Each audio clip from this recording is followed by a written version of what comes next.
અમદાવાદના વટવામાં વ્યક્તિ પર હુમલો કરવામાં આવ્યો। જેઆઈડીસી પાસે રામોલ ચોકડી નજીક આ ઘટના બની છે કે જેમાં અસામાજિક તત્વો દ્વારા વ્યક્તિ પર હુમલો કરવામાં આવ્યો।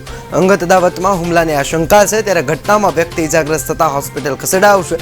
ફરિયાદ નોંધાતા પોલીસે તપાસ હાથ ધરી છે। જે તે તારીખે મેં આ લોકો ઉપર આઈ ડિવિઝનમાં અરજી કરી હતી અને આ લોકોના જે પાર્ટીઓ મારી હતું એ પાર્ટીઓ મેં મતલબ કોઈ બી સરકારીનું પાર્ટીઓ મારી હતું તો એ પાર્ટીઓ મેં ઉતારાવડાયું અને બ્લેક ફિલ્મ ઉતારાવડાવી, એટલે એના માટે આ લોકોએ મારી ઉપર રીહ રાખી અને હુમલો કરેલો છે। કેટલા વ્યક્તિએ તમારી ઉપર 4 જણા હતા સાહેબ।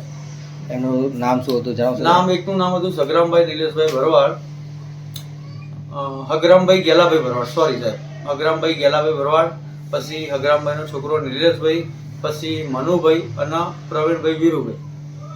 હુમલો શા કારણે કરવામાં આવે છે? હુમલો કે આ પટ્ટીને એવું ઉતાર્યું એના માટે આ લોકોએ હુમલો કર્યો છે સાહેબ।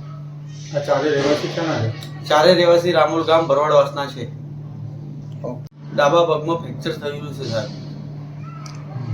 સારવાર ક્યાં લીધી? સારવાર સાહેબ મેં એલજીમાં લીધી હતી।